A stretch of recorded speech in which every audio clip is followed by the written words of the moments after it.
Good morning, good evening, good afternoon, ladies and gentlemen. Happy Tuesday to all of you. And officially, I guess you could say the last day of the 2024 college football season has come to a close as Ohio State takes down the Fighting Irish and Marcus Freeman. It kind of came to be a little bit close. Not really, kind of, sort of. We'll talk about it, of course, at the back half of the show. And, of course, the show is brought to you by BetUS. I have myself up a nice little parlay that was locked and loaded.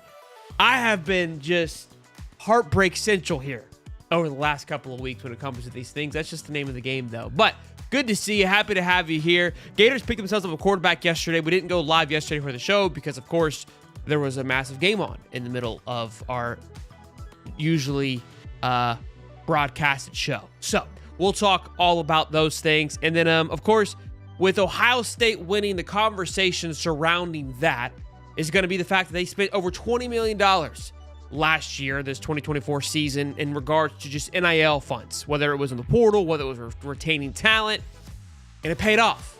The investment of spending $20 million is exactly why you spend $20 million. It's like the Dodgers and the Yankees.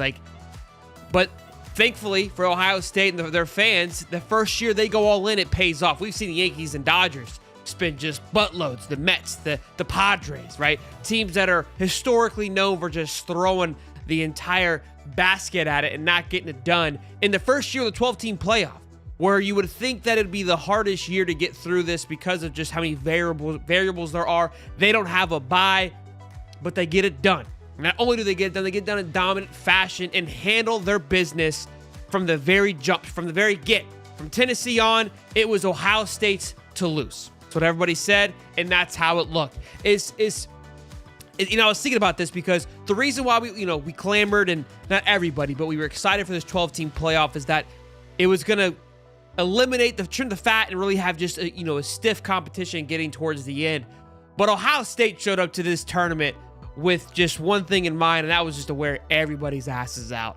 And I don't know if it's just that they were just that much better. I think that it was, because it really felt like every team they played, it wasn't even close. There wasn't really a dogfight, if you will, outside of the semifinals are probably your best matchups. That Notre Dame-Penn State was a great matchup, and then, of course, Texas-Ohio State. Look, last night was nothing to hang your hat on, although there was a little bit of a sense that they could have a chance to score there. It's kind of like how Penn State played their entire playoff season. It was kind of close against Boise. It was kind of close against who else they play? Oh, SMU. But in reality, Boise State had it all locked in. It was never out of control for them. So good to see, though. Be sure again to smash the like button and subscribe as we talk about all these things this morning. First order of business, though, for the Florida Gators. Harrison Bailey, we've been talking about him over the last week and a half or so, has committed to the Florida Gators. Now, our man Cody, the professor, has dropped a full synopsis breakdown on the High Top Sports recruiting channel. Fantastic video. Just kind of, look, we don't have much on this young man. Committed to Tennessee back, I think it was in 2020. If you take a look at this young man's, when he came out during recruiting on 247, guy was a top 100 player, ranked third in quarterbacks. 4-star guy coming out of high school. So 6'5", 230, big boy. Reminds me of kind of what Mertz, because Mertz, again, was a high touted prospect before he went to Wisconsin, then kind of just lost the smoke. Now, Mertz, not the same in the sense that Mertz played an entire 3 seasons, actually had some credibility, but like Harrison doesn't have much behind him whatsoever. What I like about him, to me, it's like your Andy Dalton, okay? Like your Carson Wentz, a guy who was supposed to be good, could have been good. Was it his surroundings? We don't know what it was. But knowing that he's back there makes you feel a little bit better, okay? Carson Wentz and Andy Dalton ain't taking nobody's job, right? But if something were to happen to your guy and our instinct, a.k.a. DJ Lagway, you're like, hey, we got somebody that we think we can come in and handle business and keep this thing afloat, keep this thing on track for a game or two. You know what I mean? That's the whole idea of this pickup, in my opinion. Deshaun Purdy, that was more of I would say like a Jimmy G, right? Jimmy Garoppolo and Tom Brady. in the sense of like Jimmy G has the potential to really be kind of the next guy to take over the reins. I think that was our initial thought when we brought him on. Clearly, his opinion of that was not the same, but that's how I viewed it anyways, of like, okay, this guy is not only a legitimate backup, but also potentially the future for a year, right? Just given how things would have played out in the connection between him and Tramell and Will Griffin. That's how I was viewing that. Unfortunately, it didn't pan out that way, and he's off to Wake Forest. But look, people are going to have their thoughts and opinions about it. We needed this. We needed to go out there and get ourselves a backup quarterback to feel comfortable with heading into it. Do I feel over the moon about it? No. I felt like Clay Millen, when he came in last year from Colorado State, in my opinion, gave us the same kind of vibe. Now, this could be different. We don't know, but Clay Millen actually had more playing time than this guy right here. And as we know, lost his job to walk on Aiden Warner. Now, Aiden Warner can sling it. We do know that. But we'll see. Kay Ziegler says Bailey can sling it. I think he'll be a quality backup and will manage his system well. And I think that's the biggest thing. I think, comes in, he's able to manage it. Can he go out there and win a game? Maybe, depending on the circumstances, right? Like, think about that Georgia game. Could he have came in and win it last year? Probably not. Would he have, at a point we kind of had a little bit of life. Could he have kept that life going? That's a possibility too. So there's so much unknown, right? I think Swolder nails it on the head that anytime you go into the portal, it's a scratch-off ticket. You never know exactly what you're going to get because you're getting guys from different areas of life, different areas of conferences, and how that's going to transition. You never know. George Gums, somebody who I consistently go back to, who excites me, is somebody that was not making anybody excited when coming over to Florida, and now he's easily the starting guy on the other side of Tyreek Sapp. And we were not able to, but I guess you could say afford to lose. I didn't want to say afford, but maybe more comfortable losing. I didn't want to say comfortable. We kind of put our head down tonight and said, it is what it is, losing with the Pie Burns and TJ Searcy, given the production that George Gums gave us last year, okay? So we'll see. We'll see how it all plays out. I do want to talk about that because that's obviously going to be a big point of conversation, especially what Ohio State just did. I know a lot of people have some of their thoughts and opinions of this, and I think it's going to be a big talking point throughout the offseason, especially with the noise of the offensive coordinator of essentially not happening, right? With the few interview clips that have come out, doesn't seem to be the case.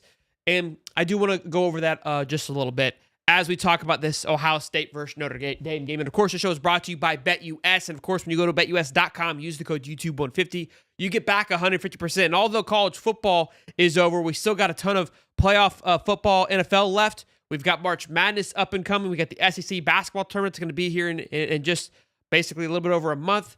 NASCAR, if you like those kind of things, as you know, I do here. Again, YouTube 150, get back 150% on your first deposit, then 125 on your next two. Boys, I was cooking last night. We're working on something special here to get a computer-esque thing involved with the show more. That put kind of what Josh Pate does, right? It puts together its own computer top 25 based on how this computer feels. We're working on a computer investment / partnership with somebody, and I won't go any further than that. We're just trying to talk through that and see how we can make that thing work here. But this program was undefeated in the playoffs. I'm picking them, and I used the program last night. Now the program had Notre Dame. If you take the points, you would have been good. And I also took the over. So what I did a three little legger. I took Ohio State to win the first half, and then they won the first half. I was like, this thing's over. Then Notre Dame comes fighting back, scores, goes for two. The spread that I happen to get, I think was 8.5, 9.5. Obviously, it moves from the time. They're down by 8. So if the game were to end 23-31, Daddy wins a three-legger. All because of the algorithm, the computer. I haven't got a cool name for it just yet. That's what I felt confident when. That last big play to Jeremiah Smith broke my heart. Obviously gives him the field goal, and that was all she wrote. So just absolutely devastated, destroyed. It is what it is. But all in all, it was fun. I didn't even watch the championship game. Yeah, Glenn Tiger. It was kind of weird. I think that this game didn't get a lot of just didn't have much hype going into it. I don't know what it was. I just feel like the buzz wasn't as exciting. We talked about it last week and even yesterday. Like, was I like cool to turn it on? Sure. But was I like chomping at the bits to watch these two teams? No, I don't know what it was. Was it the fact that it was these two teams? Was it because of the 12 teams, we saw so much football and we almost had like you could kind of see the future a little bit more, right? Because you see these these two teams, excuse me, play 3 games, right? They played, this would have been the third game. So they're going into the third game in a championship playoff atmosphere. You've got a pretty good gauge on it. And it's weird, like week to week things change, but for some reason, I think how I looked at it was Ohio State made a very known statement of like, yeah, we're not going anywhere. Actually, no, they played 3 games. This was the 4th game. So yeah, we got three games of Ohio State and 3 games of Notre Dame football. Was it to the point where we were just like, there's no SEC teams? Possibility too, right? There wasn't really any. We were kind of like, wasn't very. I mean, I watched it, of course. But look, I think it was still a great game. At the end there, showed a little pizzazz. And again, I know we kind of hate Ohio State. Ohio State, they're running rampant right now on the timeline. So that is what it is. Yeah, look, hey, great point, Muddy. Muddy says Ohio State was so lucky this year with a 12-team playoff. If it was last year, they would have never made it after the Michigan loss. It's crazy to think. It's crazy to think of how just the stars aligned. And look, how just that change saved Ryan Day's career. That happening for going from a 12 team to 12-team playoff saved Ryan Day's career, because if not, his 2024 season would have ended with him losing to Michigan and playing in some nonsense bowl game. But I don't think he would have even made it to that, because that game would have relied on him making a Big Ten championship, and then at that point would have played Oregon, and we saw when they played Oregon again, they won, and that game would have been on a neutral site. So how crazy, just a small switch literally saved a man's career and allowed for him to win a championship. Interesting stuff. Interesting stuff on that big change. Now, I do want to talk about these guys because this is going to be the biggest talk all offseason. We heard it the previous this past offseason of how much money they spent in the portal, how aggressive they were. And I want to compare this to Florida and talk about how Florida and what we're doing and give you kind of 2 perspectives on it. I think everyone's going to have their own opinion about it. But again, last year they go out and get 6 guys, I believe, in the portal. 6 guys. I want to pull it up here and give you guys. Hold on. Let me pull up what they're working with here. They got 6 guys last year. Okay? Now, we know the impact of those 6 guys. Okay? Because of those 6 guys, one of them was being Will Howard, and we know the impact that he made. One of them being Julian Sayin, which that's a big future pick. The other being Caleb Downs, which you heard his name a ton last night. The other being Quinshon Judkins. Okay? Seth Mullen, I think, or McLaughlin, inside offensive lineman. Again, just those 4 guys, Will Howard, Seth, Quinshon, and Caleb, massive impact guys right away. Right away. And this is where, let's kind of compare this to Florida. So Florida hasn't went out and got a lot this cycle. Now, the argument is they haven't gone out and got a Caleb Downs or Quinshon Judkins either. Okay? Or Will Howard. Now, I would argue you don't need a Will Howard. You have DJ Lagway. Okay, that's fine. Let's move on from that. I think we've all said we need a big-time safety, a senior guy, but they feel confident in their talent. We can kind of leave that at that. For me, I think your biggest impact players are going to be your quarterback, your tackles, and your edge. Those are your 1, 2, 3 guys. The other thing, and they even Ryan Day said this, and again, that's him playing politics and him playing coaching. It's what they brought back. So I actually went and took a look at who is leaving this year for Ohio State. And this is massive because this is where I think Florida has done a good job. Now, I know we were thinking, here goes the sunshine pumper. He's riling us all up, trying to sell us a turd on a pumpkin stick. No, that's not what I'm doing here. That's not what I'm doing here, because I do think that Florida has still left some things uncovered. I'm going to get there. But something I did say that, hey, they've got to do their best to bring guys back. They've done a great job. So guys who are going to the draft, it looks like this year for Ohio State, and there could be more. Wide receiver, Amika. I'm going to butcher his name. You guys know who he is. He led the Buckeyes with 75 catches, enters the final game with 947 yards and 10 touchdowns. Phenomenal keep.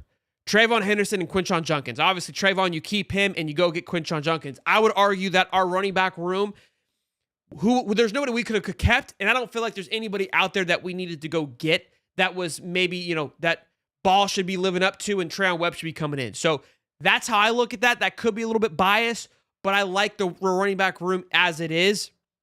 Again, you put a good line in front of them, those guys are going to do work. Left tackle, Donovan Jackson. Kind of reminds me of an Austin Barber. Again, a guy that's been in their entire career, played for them, started as a center, after starting his career at left guard. Jackson was moved to left midway through the season and still managed to hold his own. So this is somebody who, again, has been with this program, probably took some pretty pennies to bring him back, right? So far, 3 guys they had to make sure they brought back first. That was first order of business. That's where a lot of this $20 million funds went to. Tyleik Williams, defensive tackle, 6'3". Obviously, the next big 2 would be Jack Sawyer, played all 4 years at Ohio State, and edge rusher JT Tumalo. Those guys were 1 and 2. Now, that is a big point that we've been talking about. Obviously, we're losing Jack Piper, right, and TJ Searcy. That edge position, our edge room was looking absolutely fantastic. I mean, I was through the roof on it. So those are big things that Florida, I would say, look, bringing Sapp back was absolutely massive.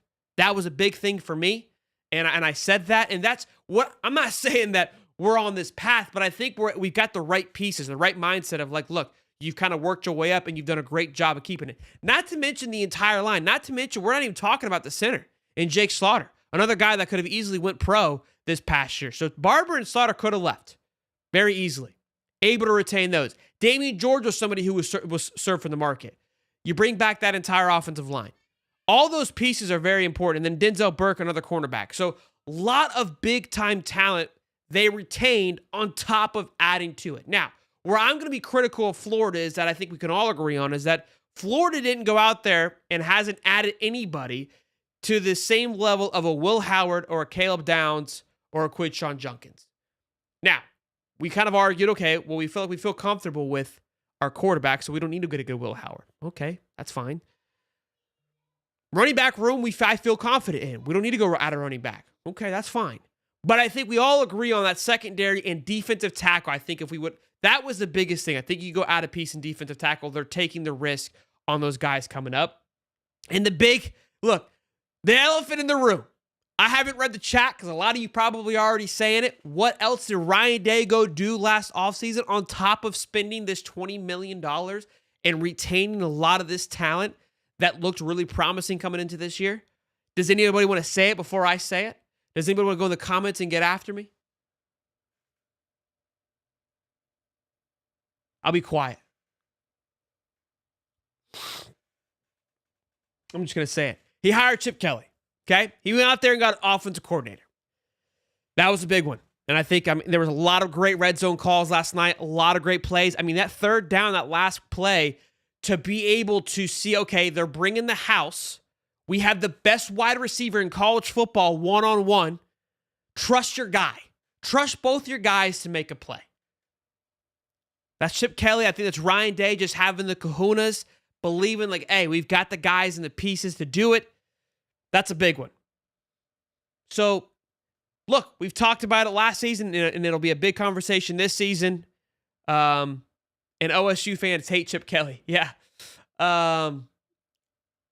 Look, I'm not here to try to start a propaganda of like, hey, because the noise of OC is not happening. All I'm trying to simply say is that, look, I think in a way, Florida has done the right things up until this point on retaining the talent. Now, I know a whole other conversation that I've seen people have on Twitter. They don't feel that the coaching staff that we have currently, whether we hired an OC or didn't, doesn't have what it takes to get there. And that's a whole other conversation for another day. But in regards of spending money and being active in the NIL and retaining talent / going after talent, I think they've gone about it in their own way. And after we just saw a team win a championship, go about it in a certain way, I think Florida has embodied that as much. Look, Carlos, I'm not saying we're getting an OC. I'm not even trying to clamor for that. I also know that if I don't, that's part of the conversation. That's part of the argument. Like, goodness gracious. I can't even tired of the OC talk. Look, I'm not talking about it in the sense of like, hey, we got to go get one, or hey, we're going to go get one. I'm just simply stating that these are things that a team that just won a national championship did, and we followed, we have similar things that we've done except these things. I'm bringing it up to the light, because if I don't bring it up, then it's like, oh, you're forgetting the biggest thing is OC. I know we're not getting one. We had an entire show about, hey, here are some positives of like moving forward. Jeremiah Smith, man, watching him play last night and watching him play this entire playoffs just makes you just want to punch air. Just knowing that Florida at one point was in the conversation, but good for him. Good for him to go and just have such an impact. I think at 88 yards yesterday, but most importantly, had the biggest catch of the season, of the game, to shut it all down and to lock it in. Yeah, James says retaining talent was the best thing that could have happened, and that was kind of what I was referring to. Is that we want to get kind of loud and frustrated on the fact that, hey, we haven't been as aggressive in the portal as maybe we feel. But again, look at a team that just won the national championship. Get 7 guys in the portal last year. 4 guys that were huge impact stars. That was my big point. But a lot of it for Ohio State was retaining talent. They have kind of built up to this point. Now, it's going to be interesting to see what they do next year, right? With a lot of guys going to the NFL, with the salary cap thing happening, I don't think that'll affect that too much, but they are losing a lot of talent. Michigan was extremely aggressive. Michigan's going to be better. Oregon is going to still be, up there competing, right? They're losing a quarterback. They lost Aaron Nolan, which was their big star guy. So Julian Sain, is he going to be who steps up? Another thing to think about, right now, I think they haven't really been aggressive in the portal as compared to last year, like big signing-wise for Ohio State. Right now, they've signed Ty Howard, a linebacker from, I don't even know what school. Duquesne Dukes. 3-star guy. Offensive tackle from Rice. That's a good pickup there, especially with them probably losing that left tackle that we just talked about. Tight end from Purdue. An edge rusher, a 3-star edge rusher from Idaho State Bengals. And then a running back from West Virginia, but of course they're losing both of their running backs, so they're needing all of that. And then another tackle Philip Daniels. So not as vibrant as last year in the portal. They're losing guys. They're bringing in a great recruiting class as they were, but they're going to have some adjustment. And of course, Julian Sain, I think he would have to be the next guy up, because here's another thing to think about. The portal has legitimately come to a close, and now Ohio State is probably going to deal with some guys transferring out that haven't transferred out already. Mitchell Melton has transferred out. Jaden Bonasu has transferred out. The safety, a tackle has transferred out. 2 tackles have transferred out. Again, their quarterback goes to South Carolina. A linebacker goes to Kansas State. Wide receiver goes to Wisconsin. Devin Brown, another quarterback transferred out. He just committed somewhere I saw. So they've got a handful that have transferred out, and more could be coming. So we'll see. Again, obviously you'd rather win a national championship, but this is something I think people have complained about this portal, because you don't know exactly where your lineup's going to be. And now with the fact that the championship's over, Notre Dame and Ohio State now becomes targets where the portal's kind of been ran through, right? And they're in this place of like, they didn't want to probably be hunting the portal too much and try to, piss people off going into this game. It's something definitely to monitor and watch. Again, the spring could be more of an attack for them, but we'll see how do they bode after the fact. Again, coaching hires as well. It's going to be a lot of movement here over the next, I would say, week for just these two teams. So, yeah, Smith is a generational talent, man. It's incredible to watch. I mean, he's like, for me, as much as I hate obviously Ohio State, like, you still have to respect watching some of these kids play, man. Jack Sawyer was a blast to watch last night. Some of those guys just getting pressure with only bringing 3 was really fun to watch. We'd love to see Smith with the guys we have in our wide receiver room. That was another point that I was going to bring up again. Kind of staying on par with, and I know people are going to take this out of proportion because it always happens of like, Joe's trying to say that Florida's the next Ohio State. And they're going to, no, I'm just, look, when you see a national championship team, you naturally go, okay, what are we doing? How do we get to that point? How do we match up with that? Right? Like that's a healthy conversation. I'm not saying we're close, but there's pieces that are pointing us, okay, like, hey, we're kind of similar. We're right on par. I think DJ Lagway obviously is a phenomenal talent, can be more than what Will Howard brought this year, maybe. I don't know. I don't think Will Howard was in the right home bout the first half of the year, but this back half, he has been exceptional. I think upped his draft stock tremendously, so good for him. But on top of all those things that we just said about retaining talent, not bringing a lot in, that Dallas Wilson is what Dallas Wilson can be what Jeremiah Smith is. Now, here we go. I can already hear it. I'm not saying Dallas Wilson is going to be Jeremiah Smith, but Dallas Wilson, the number 3 wide receiver in the country, right? That's what you hope when you go and get a top wide receiver recruit like a Dallas Wilson, is to be what Jeremiah Smith was. Now, Jeremiah Smith is in a league of his own, but Ryan Williams, Ryan Wingo, you can go. The list goes on of top wide receivers that had impacts as a freshman. That's what hopefully Dallas Wilson can be for the Florida Gators. And then, of course, that wide receiver room really amplifies. And again, then bringing back Ngakoue, the other wide receiver, that's kind of like how I envisioned what Eugene Wilson, Aiden Mizell, you're bringing back guys that have been part of this program for quite some time. Eugene Wilson provides an explosive factor to this team as well. So a lot of good things up and coming. They wrote an article I saw about potential starting defense as we are right now. Didn't hate it. Defensive line looked like I thought it would. Again, Jamari Lyons, I think, is still unknown. At DT position, the edge position is exactly what we thought it would be with Gump, LJ McCray, Tyreek Sapp, and Cameron James. Which again, I'm not too concerned about that room there at all. Boys and girls, be sure to smash the like button. Let's see if we get to 100 likes maybe before the end of the show. Muddy says, Ohio State going to do what they always do, wait till spring and outbid top teams for the top guys like Ole Miss, running back Junkins. They literally bought him in when he was on a great team. Yeah, dude, I mean, this is what people kind of forget about too, man. Ohio State just threw everything at everybody last year. They single-handedly stole Caleb Downs from Georgia. They stole Quinshon Judkins from Ole Miss. I mean, it's a great point. Quinshon was playing on Ole Miss, Quinshon literally left Ole Miss where he would have been the guy on a team that was favored to be in the playoffs, a favorite to be playing in the national championship game alongside Ohio State, but he 100% shared carries at Ohio State with Trevon. I don't think he would have shared a single carry. Like, he would have been the guy at Ole Miss. And you can't tell me that, hey, Will Howard attracted him. None of those things. They simply said, how much are they paying you? We'll pay you more because we can. And sometimes that's what it's going to take. It's a buy here, pay here. I was listening to a phenomenal podcast, Matthews Brothers and Busting with the Boys. I love hearing older guys that play the game talk about it. And we've said this on the show. I've said that.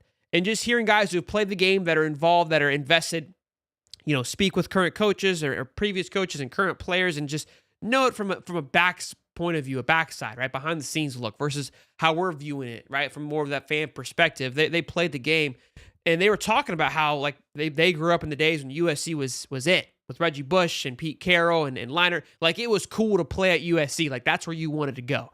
And we've talked about that. Like, how do you not want to come play for the logo? How do you not want to come play for Florida? And I've said that. I was like, it's not the same anymore. Like, no logo, in my opinion, carries the weight that it once did. And that's what he was even saying. The Matthews brothers, they were like, yeah, it just doesn't have the same, like, I'm going to go play for USC because it's just, I want to just play for these colors. I want to play for this logo. Like, he goes, no matter how much you may be a USC guy, you go out there and have a great year and somebody comes knocking on your door like an Ohio State or Georgia, he said this, and offers you $1.2 million. He goes, you're out. You're out. So it's very true. It's just, it's a new age of college football. I know you guys don't like that, but I'm just trying to keep it a buck with you. Our depth at DT. Yeah. He says, look, I love Lyons, Banks, Robinson, and after that, there's nobody really there. Need about 3 or 4 defensive tackle additions. I'm excited about Michael Bora. I think he did a great job stepping up last year personally. Brian Taylor's another one, the JUCO guy. I know he's not really knocking any socks off, but we're talking about depth. I think he's in that fourth hole. But Lyon, Banks, Ryans, and Robinson, Deontay Robinson, and Michael Bora, I think that's a solid 4 personally. With them, Brian Taylor, Steven Shivers. Then you kind of go into that next base. But yeah, then it it falls off pretty quickly after that. So again, we're at 84 scholarships, so you can't add too many more. But we'll see. if I'm Jeremiah Smith, I hit the portal just to be the biggest free agent / NIL signee, even if it means staying at Ohio State in college football history. Yeah, I mean, it'll be interesting to see what Jeremiah Smith does. And if he has an agent, right? And if you're his agent, are you having that conversation? Because we saw the post, we talked about it here on this show with Carson Beck in Miami and their agency, right? They were going to post that cute little graphic of like the highest paid NIL agency of all time. I don't believe he'll get more than Beck. I could be wrong. Quarterback, wide receiver, it's just like anything else. I mean, the value for a wide receiver, does it surpass a quarterback? Possibly. I don't think it will, but maybe the highest wide receiver of all time. But again, if I'm his agency, say, hey, this is a big play for all of us to get more money. It's a great marketing opportunity. We'll see what he does, but like, hey, we're going to test the waters because we want to be able to announce it. If he doesn't test the water and they sign it behind closed doors, can he still announce it? Sure, but it's not as exciting, I would say. So look, with agents now involved, anything can go. People are going to say it's these kids doing this and that, but you have to understand, man, there's so many people telling them what they think they should do and how they should do it and promising them this and that. And I think it's much more intense than we think. Oh, good question, Carlos. Shelton, does Ohio State win the Natty with Billy calling the plays? Ooh-wee!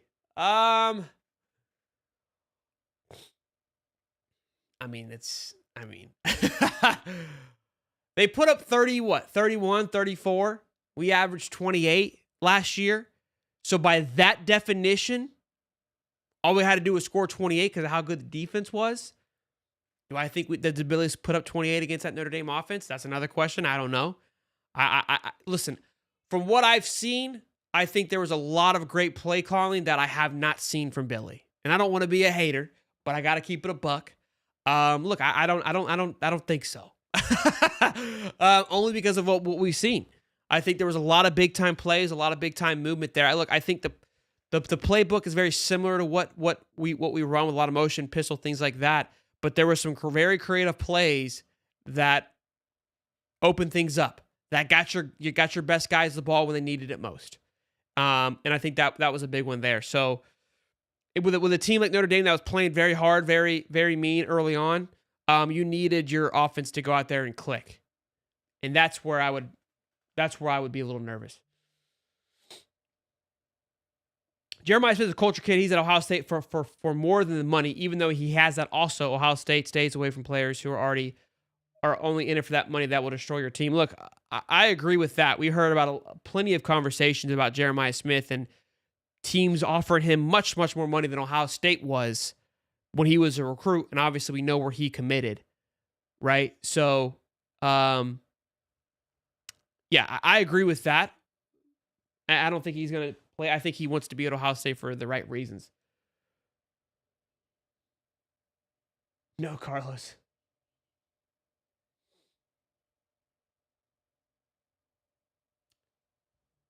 Yeah, I agree, Christopher. That's something we've said on the show. Loses the feeling. Like I don't want to talk OC talk. The chat goes in shambles when we have that conversation. It's like we're touching hot water.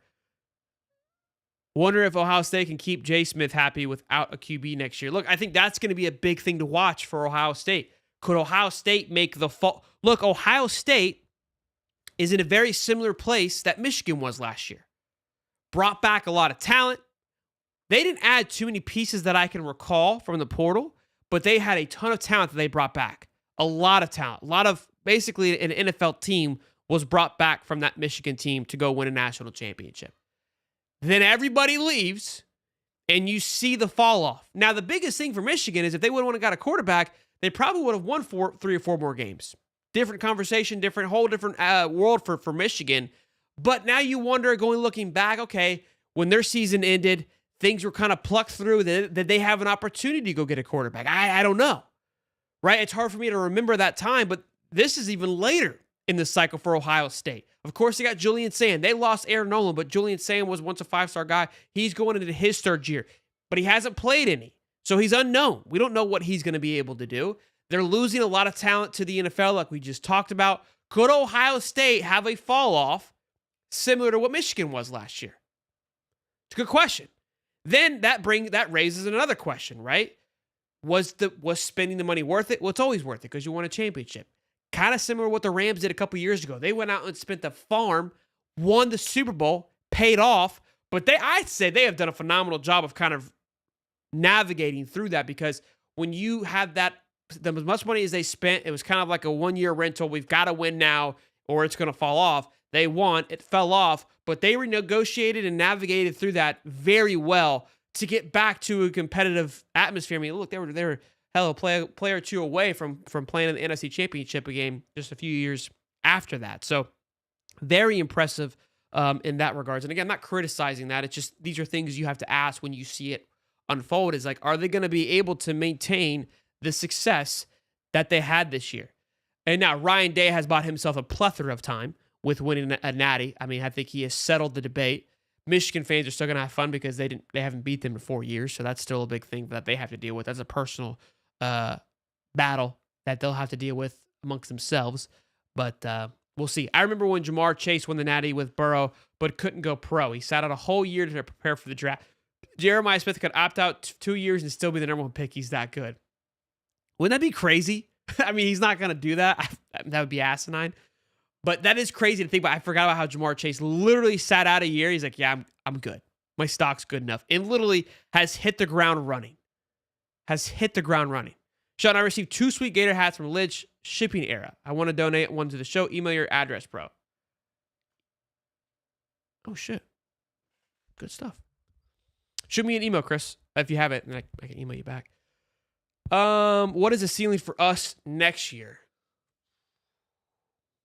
Floor's better. I think ceiling is just such a tough one to look at, because I mean the ceiling is the ceiling, right? Now I know some people say like ceiling is this. Look, I think if it's playoff or bust, the ceiling opens up, because once you make the playoffs, like making the dance, anything can happen. So for me, you really got to. I think a playoff has to be happening. I mean, there's no rhyme or reason to it. I think there's a lot of changes happening. It's an opportunity to take a step up. Yes, I understand that DJ's still young and has a lot to figure out, but you've got the pieces around him, and I think that he gives you the ability to win football games, and that's huge. That's huge. With the time where the SEC seems to kind of take a little bit of a step back, will be interesting to see. I just saw the final AP poll where Ole Miss finished 11th. I think that was definitely a shot towards Lane there, cracking into the top 12. That was the ending AP poll. So obviously SMU dropped back given the fact that they lost. Here, I'll read it off to you really quick here, because that was pretty cool.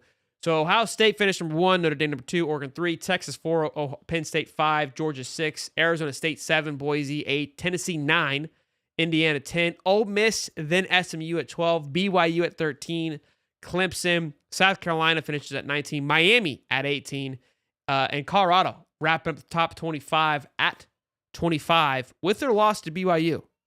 Interesting there. And UNLV wrapping it in the top 23. So, here we go. Here are our betting odds already. Rocking and rolling. BetUS might have a little bit different. We'll say it brought to you by BetUS. For 2026, to win the 2026 college football playoff, right now, the team to win it, the favorite to win it, is still Ohio State at plus 450. That one is interesting to me. I thought Texas or Oregon would be up there. Here's what's interesting, though. Here's what's crazy. Ohio State, here's the order. Ohio State, Texas, Oregon, Georgia, Penn State, Notre Dame, Alabama, Tennessee, Clemson, LSU. Out of those teams, Ohio State's getting a new quarterback. Texas is getting a new quarterback. Oregon's getting a new quarterback. Georgia's getting a new quarterback. Penn State is not getting a new quarterback with Drew Allard. He is staying. Notre Dame, I believe Riley Leonard's got to be done. Alabama's getting a new one. Tennessee is not getting a new one.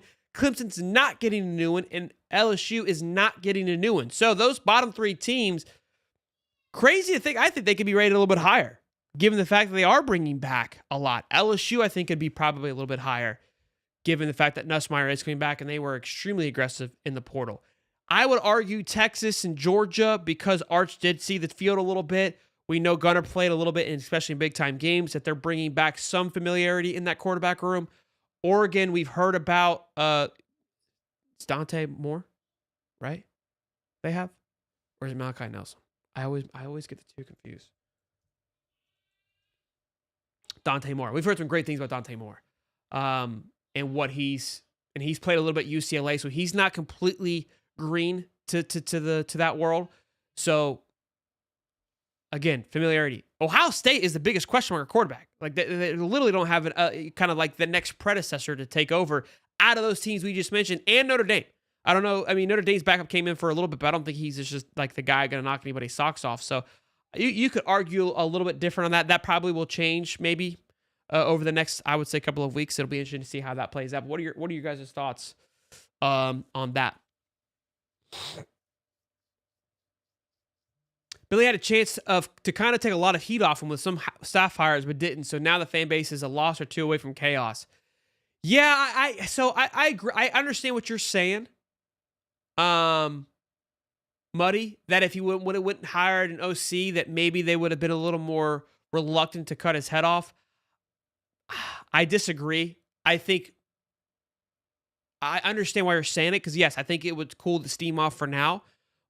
But that steam would have wore off come September. If they start losing, immediately people are going to go, Billy's calling the play still. It's no different than on this show. We're being kind of ridiculed on Twitter right now. I'm being called a liar. And I go ask how. And nobody wants to give me proof. They just want to just say, well, you prove that you're not. Like, I can't prove that I'm not a liar if you even give me an example of when I lied to you. It's the same exact thing. Fans will still find a way to be frustrated and point blame at somebody. So if things aren't going well, it's still going to have the stain of Napier on it. So I that's the part I disagree. I think that because he named essentially that Callaway was calling plays this year. We don't genuinely know how many, what was the percentage of him calling plays. But if things went to shit, we immediately go, Billy must have called that. Had to be. So that's where I don't think that it would cool it off. I think it would cool it off for now. But in the middle of the season, I think we would forget about it very quickly. Very quickly.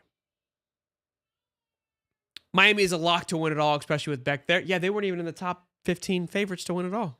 Interesting.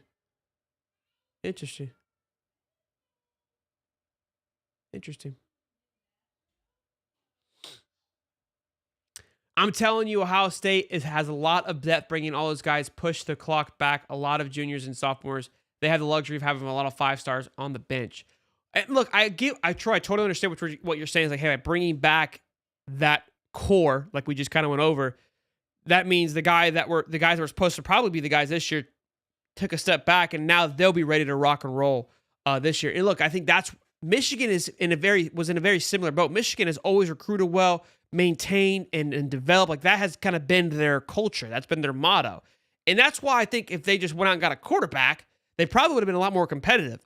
There's still a question mark, I would say, right now. I mean, Julian Sands coming in, but he hasn't played too much. There is that kind of concern of who's going to be that guy to take over that quarterback room for Ohio State. I think, yes, elsewhere there's plenty of talent to go around, but to maintain what they did with, I think, the Big Ten taking a step up in a lot of places will be interesting to see. Look, I'm not concerned about Ohio State. I think Ohio State does well year in and year out. Let's not sit here. They're going to just kind of have an FSU fall off. That's not it. That's what I'm saying by any stretch. And I think they recruited a much, much higher level than Michigan. So, yes, I agree with you that they have plenty of talent to come in, but there is a little bit of, as of now, I would say a drop off at the quarterback play. At least it's just unknown. It's unknown of what they're going to happen. And to be fair, I mean, look, Georgia, I think FSU is very, like, these favorites to win championships early on. I mean, I would love to know what brings that, because I think Georgia was a high favorite this past year. Obviously Oregon was, but we'll see.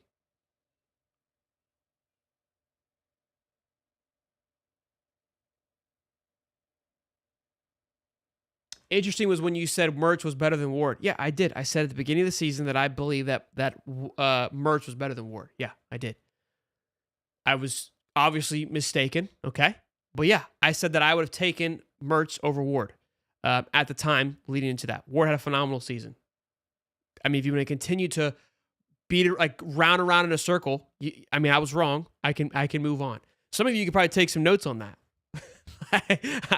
I'm completely cool with having bad takes. Like it's the name of the game. When you're talking, you're saying things, you're gonna have bad, egregious takes. At the time, I felt very confident what Mertz was gonna be able to do. I thought we were gonna be able to get to Ward, force him to cause turnovers, all those things. Took it on the chin.